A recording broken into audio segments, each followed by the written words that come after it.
வணக்கங்க, நான் உங்க சமையல்காரர் பொண்ணு. இன்னைக்கு நம்ம சமையல்காரர் பொண்ணுல பார்க்க போறது சளி இருமலுக்கு சூப்பரான மருந்து தூதுவளை ரசம்.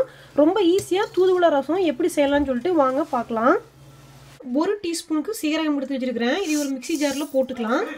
1.5 டீஸ்பூனுக்கு கொத்தமல்லி விதை இருக்குது. 1 டீஸ்பூனுக்கு மிளகு எடுத்து வச்சிருக்கிறேன். இதையும் போட்டுக்கலாம். ஒரு வரமிளகாய் கிள்ளி வச்சிருக்கிறேன். இதுல ஒரு 5-6 கருவேப்பிலையை, இது கொஞ்சம் காஞ்ச கருவேப்பிலை நிழல்ல காய வச்சு எடுத்து வச்சிருக்கிறேன். இதை போட்டுக்கலாம். உங்கள்கிட்ட இல்லாட்டி நார்மலாக நம்ம எப்போ யூஸ் பண்ணுற பச்சை கருவேப்பிலையை நீங்கள் போட்டுக்கலாம்.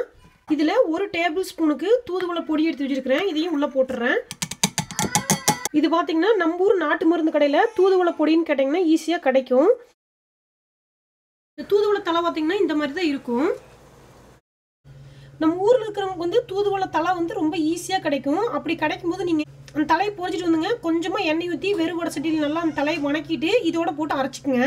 எனக்கு வந்து இங்கே தூதுவளை தலை கிடைக்காது, அதனால இந்த மாதிரி நாட்டு மருந்து கடையில் தூதுவளை பொடின்னு விற்கிது. இந்த மாதிரி நான் வாங்கிட்டு வந்து வச்சிருக்கிறேன். இதையை மட்டும் நல்லா தருன்னு அரைச்சி எடுத்துக்கலாம். இப்போ இதை நல்லா கொஞ்சம் தருன்னு அரைச்சிட்டு வந்துட்டேங்க. இதில் ஒரு 6 பல்லுக்கு பூண்டு எடுத்து வச்சிருக்கிறேன். இதை தட்டிக்கலாம். இந்த அளவுக்கு நல்லா பெருசாக ஒரு தக்காளி நல்லா பழுத்து தான் எடுத்து வச்சிருக்கிறேங்க. இதையும் நான் மிக்சியில் போட்டு நல்லா மையாட்ட அரைச்சி எடுத்துகிட்டு வந்துக்கிறேன். இதோட கொஞ்சம் சின்ன தக்காளி ஓடுற பார்த்தீங்கன்னா 2 தக்காளி போட்டுக்கலாம்.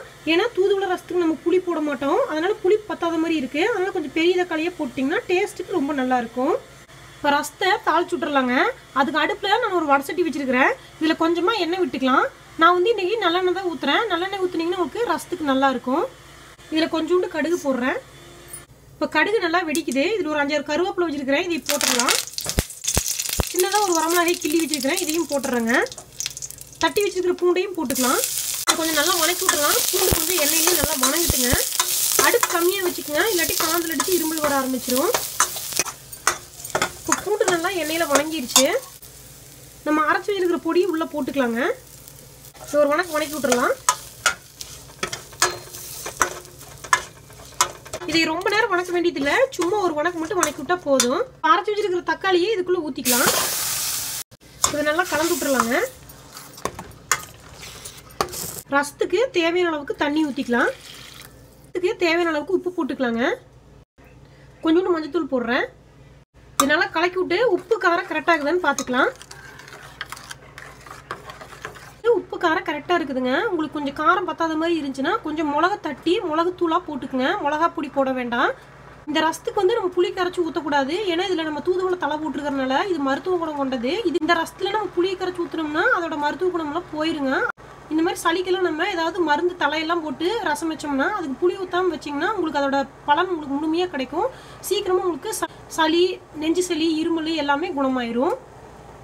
இது நல்லா ஒரு 2 கொதி வரட்டுங்க. அதுக்கப்புறம் இதை ஆஃப் பண்ணிக்கலாம். 1 டேபிள் ஸ்பூனுக்கு இன்னைக்கு நான் தூதுவளை பொடி போட்டிருக்கிறேன். நீங்கள் வந்து தலையாக போடுற மாதிரி இருந்தீங்கன்னா இந்த கையளவுக்கு சின்னதாக இருக்கிற மாதிரி ஒரு 15 தலை போட்டிங்கன்னா கரெக்டாக இருக்கும்.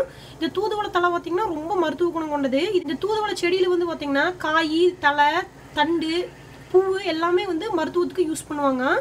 இந்த தூதுவளை வந்து வாயு, பித்த, கபன்னு சொல்லிட்டு 3 வகையான நோய்க்கும் நம்ம யூஸ் பண்ணலாம்.